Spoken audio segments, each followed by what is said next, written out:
Naquele tempo, Jesus entrou no templo e começou a expulsar os vendedores e exclamou: está escrito, minha casa será casa de oração. No entanto, vós fizestes dela um antro de ladrões. Jesus ensinava no templo todos os dias.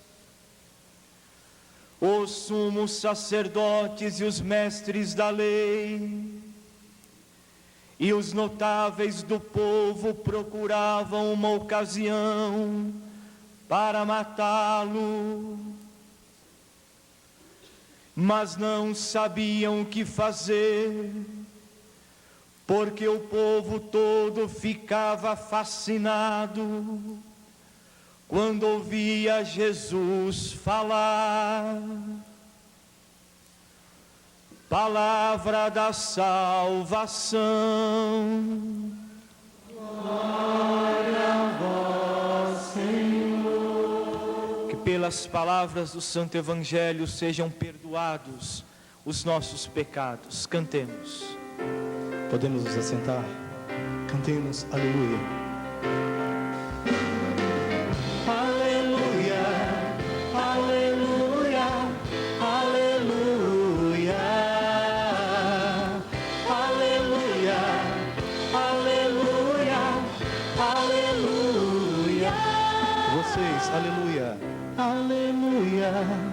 aleluia, aleluia,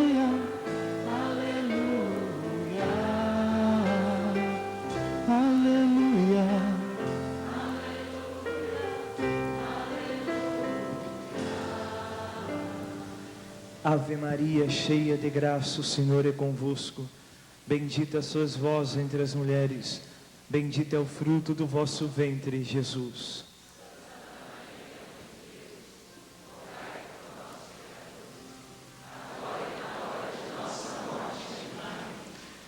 Em nome do Pai, e do Filho, e do Espírito Santo.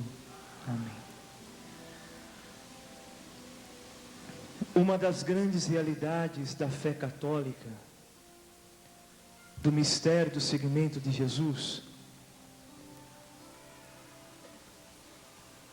ele é assim denominado. Jesus é chamado de altar. Ao lado da realidade de ser cordeiro, Jesus disse sobre o templo, em outra vez que ali entrou: destruí este templo e eu o erguerei em 3 dias. Ele falava do templo do seu corpo.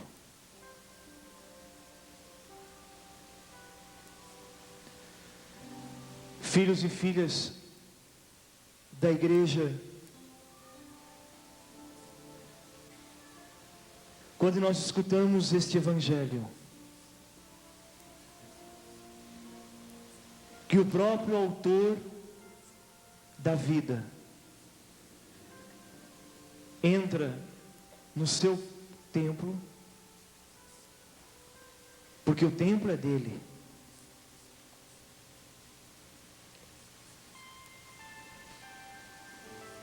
O Senhor sente no coração, e essa atitude que Jesus tem, às vezes tão mal compreendida por tantas pessoas, principalmente quando o evangelista Mateus, ele também acrescenta que o Senhor virou a mesa dos cambistas, fez um chicote de cordas e expulsou todos do templo. Não façais da casa do meu pai um antro de ladrões.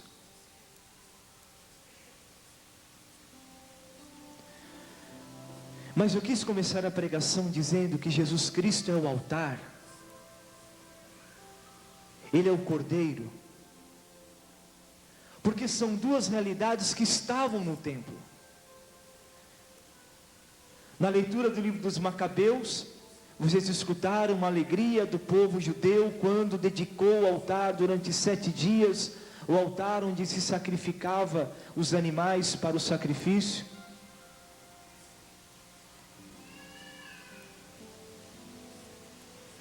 O Cordeiro e o altar. Para que você entenda, são duas profundas realidades do templo de Jerusalém: o altar e o Cordeiro. Mas há uma outra realidade, que é a realidade do sacrifício. Não há templo sem altar, não há altar sem sacrifício,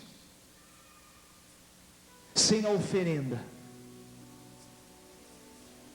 Jesus entra no templo, imaginem na época da Páscoa, mais de 100.000 pessoas oferecendo.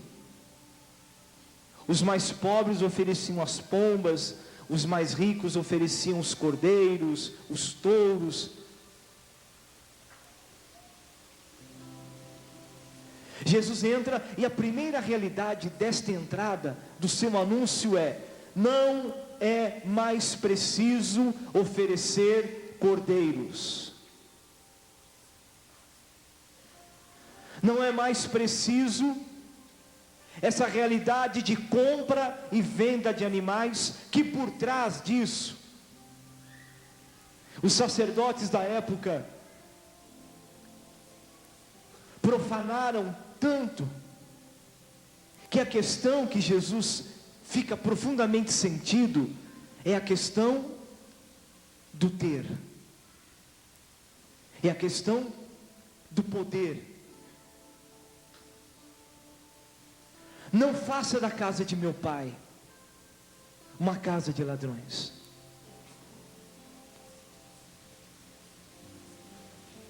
Mas estando dentro da missa, exatamente neste momento, e proclamado este evangelho, nós sabemos muito bem, hoje, com a experiência que temos do Senhor ressuscitado, porque nos alimentamos do seu corpo e do seu sangue, sabemos muito bem a razão pela qual Jesus também fica profundamente sentido com tudo que está acontecendo no templo. É como se ele gritasse: eu sou o único cordeiro agora. Eu serei o sacrifício perfeito. Eu sou o altar. O meu próprio corpo, a minha própria carne, o meu próprio sangue será o sacrifício perfeito. Mas essa atitude de Jesus, ela denota para nós hoje uma realidade também muito dura.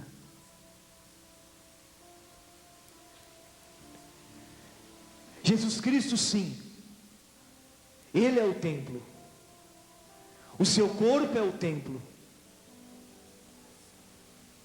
a sua igreja é o seu corpo. Mas eu pergunto a vocês, para que vocês entendam, na época de Jesus, o que era o que era o templo sem o poder do dinheiro? Imaginem o quanto que eles ganhavam na venda de animais, não aquilo que era natural, mas aquilo que se usurpava por trás, primeiro banindo, tirando da vida dos pobres. O pobrezinho tinha o direito de levar as suas pombinhas, mas os grandes, os poderosos levavam os grandes animais. E ali naquela época havia, infelizmente, a busca terrível do poder. Por isso Jesus é morto, ou pretendem matá-lo pela atitude que fez. Não façam da casa do meu pai uma casa, um covil de ladrões.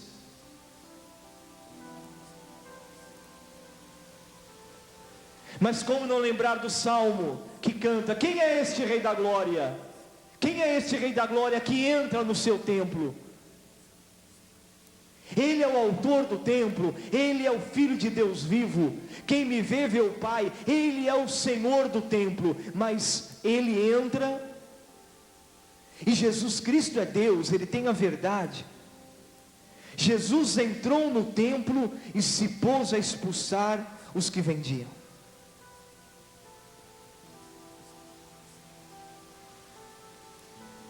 Como se Ele dissesse, ou nós perguntássemos: Senhor, o que é o templo da tua época sem o dinheiro? Porque o que o Senhor sente, claro, a casa dele virou comércio.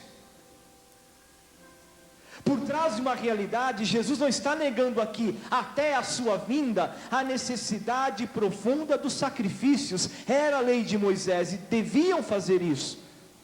Mas o que aconteceu? Tudo foi muito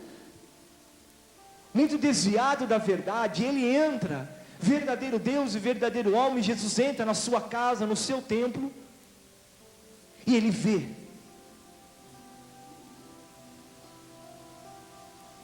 Por que vocês estão fazendo isso?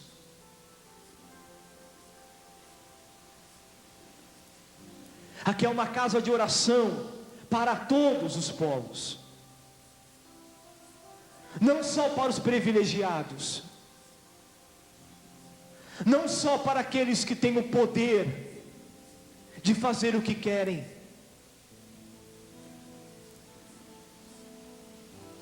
Mas eu sei que você que está me escutando é inteligente na alma para entender que toda essa realidade pode acontecer hoje também na Igreja Católica.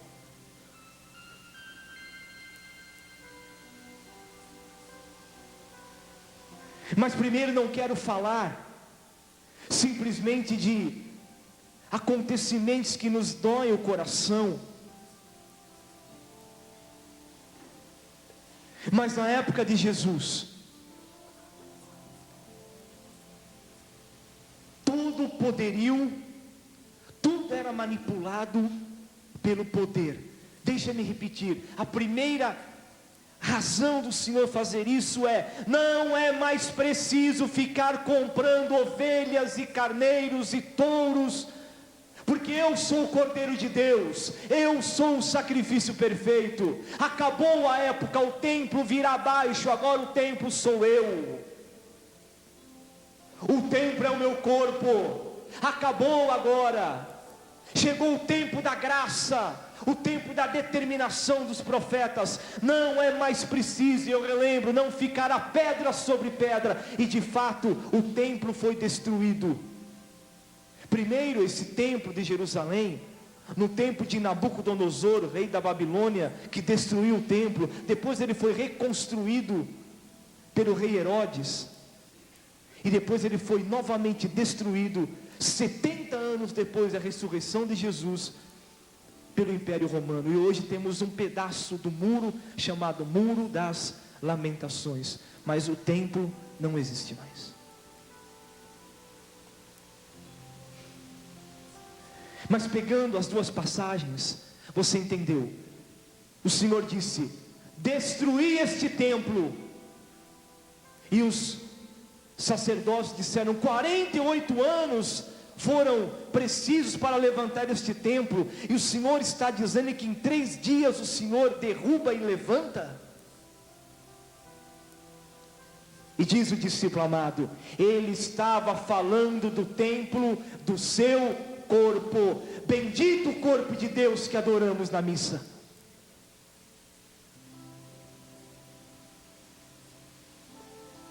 E escuta, nós católicos temos a grande graça de chamar a igreja templo de Deus por causa do corpo de Deus que é consagrado.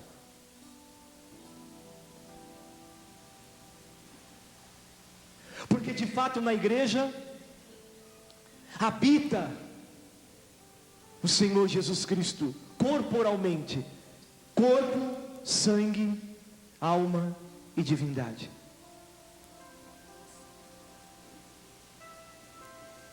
Mas trazendo toda essa belíssima realidade do Senhor, Ele é o templo, Ele é o cordeiro, Ele é o altar, Ele é o grande pio pelicano, aquele que arranca a sua carne e dá a comer à igreja. Ele é o templo, Ele é o sacerdote, Ele é o cordeiro. O seu sangue precioso nos deu a salvação. Mas a pergunta, por que nós, infelizmente ainda, não exaltamos o Senhor Jesus Cristo com a potência que Ele merece em suas casas?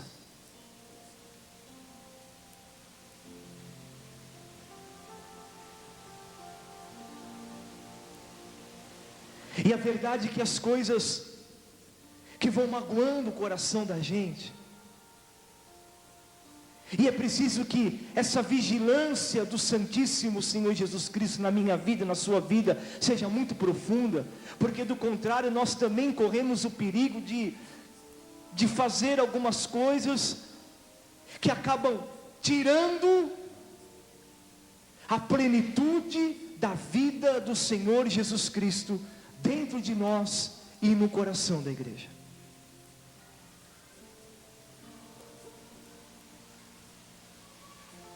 Dou-vos dois exemplos. O que estava acontecendo no templo de Jerusalém? Primeiro, puro ritualismo. Ritualismo e busca da ganância pelo poder econômico. Duas realidades que o Senhor percebeu imediatamente. Primeiro, ritualismo. Vocês estão usando a verdade, a lei de Moisés para puro ritualismo, sem contar que não é mais preciso sacrificar cordeiros. Eu sou o Cordeiro de Deus. Acabou a época deste templo, agora o templo sou eu. Jesus Cristo é Deus, Jesus Cristo é o templo, Jesus Cristo é o altar, Jesus Cristo é o cordeiro, Jesus Cristo é o alimento da igreja. Mas ele fica sentido mesmo, porque ele vê um puro ritualismo, todos interessados apenas no ritualismo e no econômico, no dinheiro, no poder.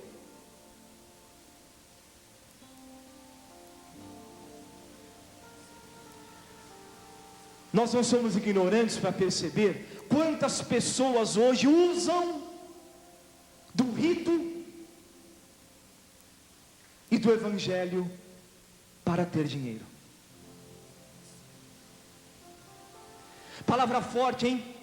Covil de ladrões, individualidade, pessoalidade mal vivida. Eu uso da igreja, eu uso, até manipulo a boa fé das pessoas para preservar o meu poder, o meu ter. Eu esqueço que a casa do meu Deus é uma casa de oração para todos os povos. Tem igrejas hoje que se dizem evangélicas, que o pobre não entra.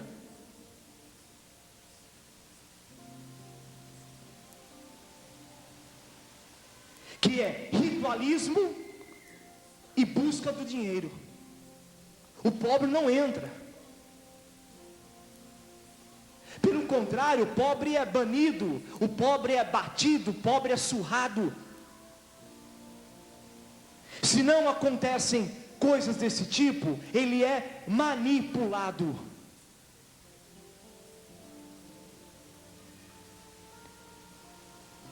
Mas é claro que acharam um tesouro escondido no campo, não aquele que Jesus fala, mas acharam a mina. Vamos levantar uma igreja, vamos pregar o evangelho, e ali é uma luta. De fato, é expressão dura, mas é verdade. Covil de ladrões, um rouba mais que o outro, mas tudo por interesse pessoal.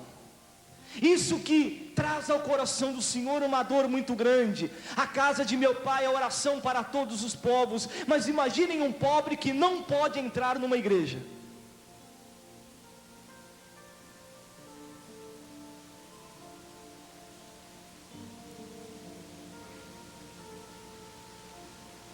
Porque se pensa, tal qual os sacerdotes daquela época, os escribas, os doutores da lei, o que vocês estão fazendo com a casa de meu pai?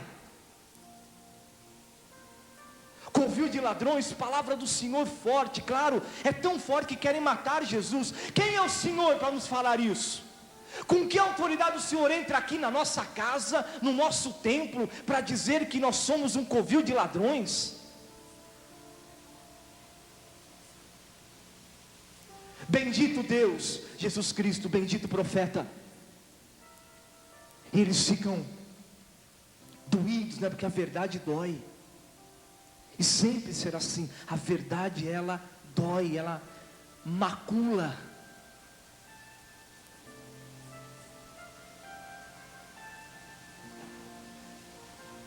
Mas hoje, como é dolorido também essa realidade.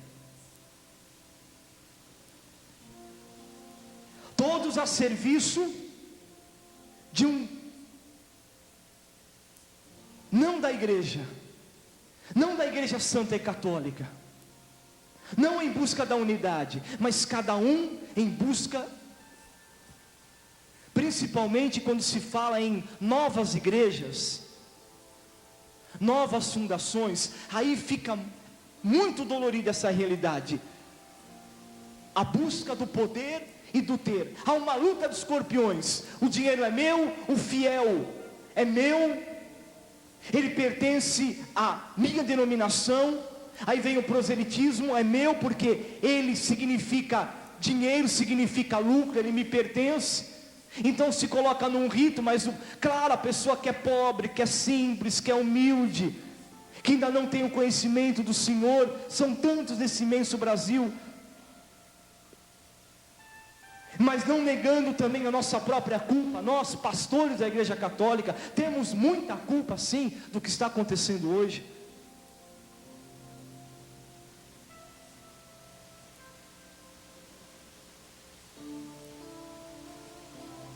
Porque você vai às vezes numa paróquia, cara, a missa é a missa, mas se celebra a missa com ritualismo. E depois se pensa no fiel só quando ele dá o seu dízimo. De uma forma ou de outra, claro, de uma forma da nova e eterna aliança, acontece a mesma dor. Mas eu quero Deus, eu quero encontrar Jesus Cristo, eu quero encontrar a verdade, eu quero encontrar alguém que pregue a verdade, mas eu vou na minha paróquia, só rito, não que a missa não seja a missa, mas aquele rito corrido, ninguém prega a palavra, ninguém anuncia nada, ninguém fala a verdade, depois fala do dízimo, meia hora depois da missa, só fala de bingo, só fala de festa, só fala do econômico, mas é rito e econômico, é a mesma coisa que aconteceu na época de Jesus, e o povo fica magoado, fica sentido.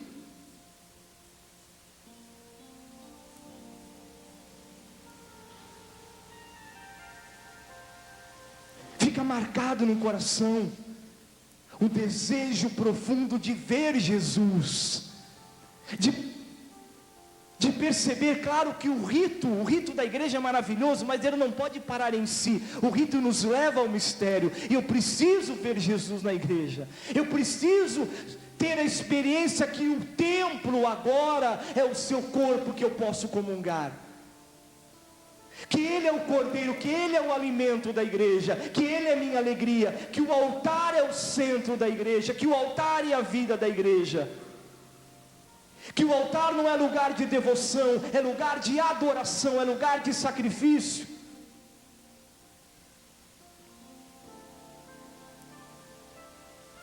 E eu tenho que dar o meu testemunho e lutar profundamente,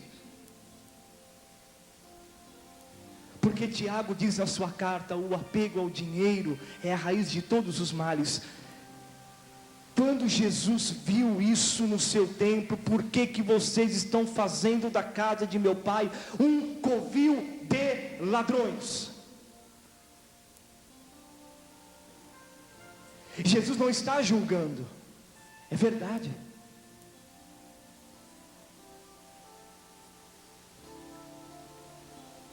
É uma dura realidade.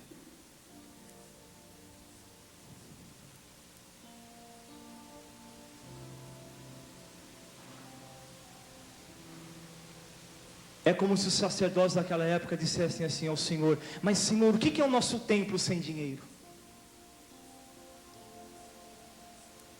É como essas empresas que se dizem igrejas, que se levantam, o que seriam delas sem dinheiro?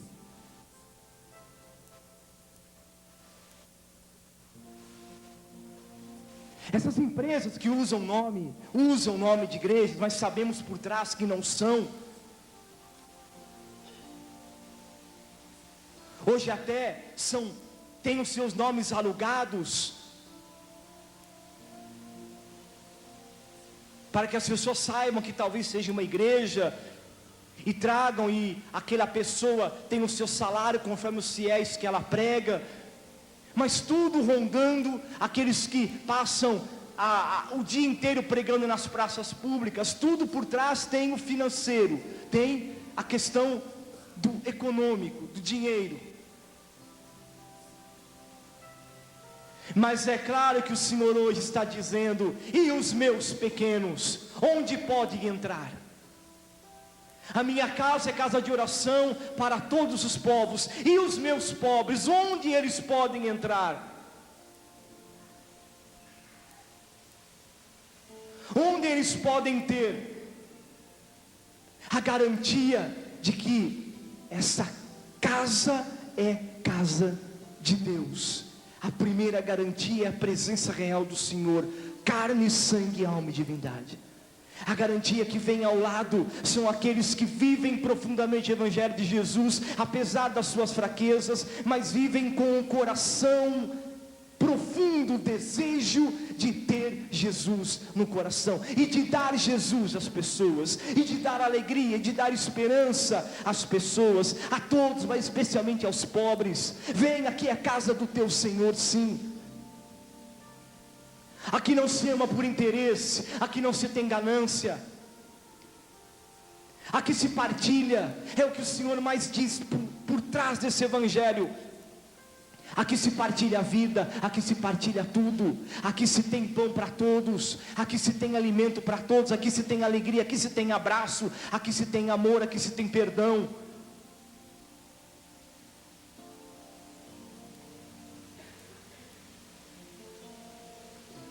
E essa graça que nós precisamos. Eu me lembro uma vez, isso é dolorido, por isso eu não esqueço, quando eu era diácono, em uma igreja, o padre tirava o tapete para quem era rico, para quem era pobre, e deixava o tapete para quem era rico.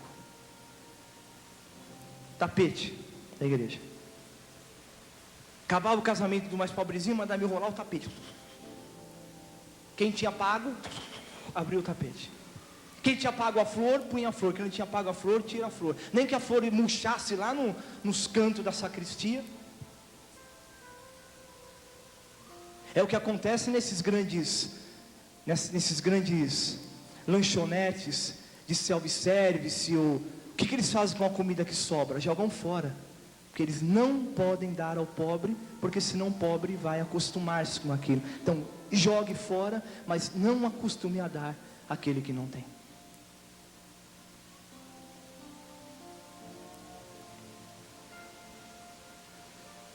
E nós não podemos viver dessa maneira. Nós temos Jesus, sabemos da igreja, temos a verdade, e hoje eu até termino exatamente.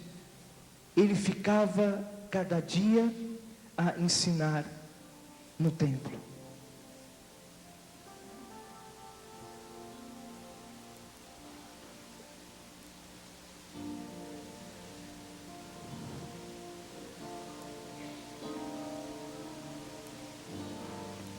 Eu vou dizer uma palavra forte para vocês, mas o que tem por trás dessas igrejas empresas que se levantam aí, cada um pensa no seu covil de ladrão, cada um pensa em guardar os seus milhões na Suíça ou nos Estados Unidos. Cada um tem o seu covilzinho. Cada um, ninguém pensa na catolicidade da igreja, claro, porque não estão na igreja católica também, mas cada um pensa no seu reino, no seu covil, palavra forte que Jesus fala, não, no seu covil, só no seu ventre.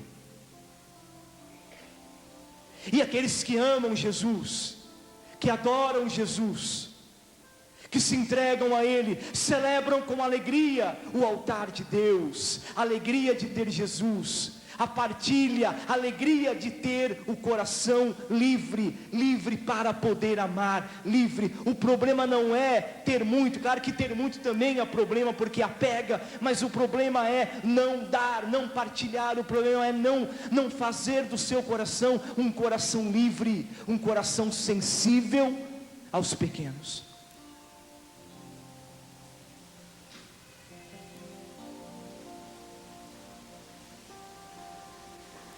Esse evangelho questiona profundamente também a nós padres, questiona muito, principalmente quando colocamos o rito econômico acima do coração das pessoas, como essas grandes festas de padroeiro, que eu já falei aqui tantas vezes, coloca-se o rito e o econômico acima do coração das pessoas. Se o Senhor do sacrário pegasse um chicote, quantas festas dessas as barracas iam para baixo? Quanto o Senhor faria?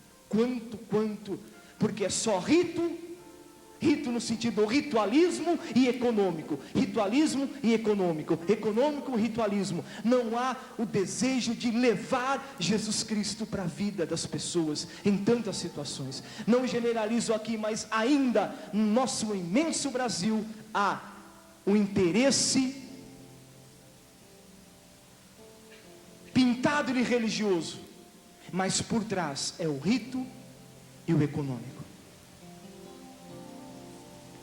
É preciso então que o Senhor nos ensine, porque se é dolorido na antiga aliança, e agora que a igreja é o seu corpo, e hoje que o seu corpo é a igreja, e hoje que o Senhor habita corporalmente entre nós no Santíssimo Sacramento, e hoje quando o seu corpo é colocado em segundo lugar, diante de uma má vivência, de uma religiosidade mentirosa, o que vamos fazer?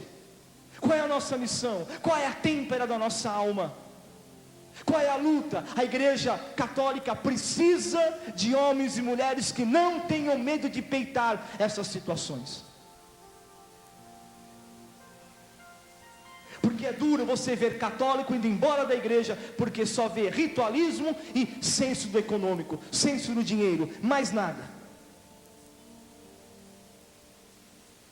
Igual a luta de Escorpião nesses fundadores das grandes igrejas pentecostais, luta, dinheiro, poder. Vocês não podem nem imaginar o que tem por trás disso. Dinheiro, poder, empresas, lutando, se pisando, cada um com seu covil, um roubando mais que o outro, um usando mais a pobreza do coração das pessoas do que o outro.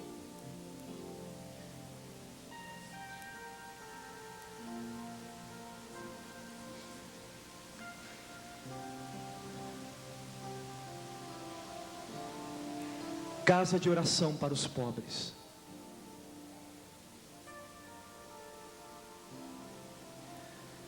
Eu quero pedir nessa missa para o meu coração e para o seu, para o nosso, que o Senhor nos dê a graça, porque tudo é a graça de sermos livres, principalmente nós consagrados, nunca usar a nossa consagração como instrumento de ritualismo e de poder econômico, mas abrir o coração, partilhar, lembrar sempre: o altar é Cristo, o templo é Cristo, o corpo de Deus é nosso alimento. A igreja precisa ser livre. A igreja precisa dar ao Senhor a alegria de um seguimento radical, cheio de alegria e pronto para acolher a todos, mas preferencialmente os pequenos e os pobres. Louvado seja nosso Senhor Jesus Cristo.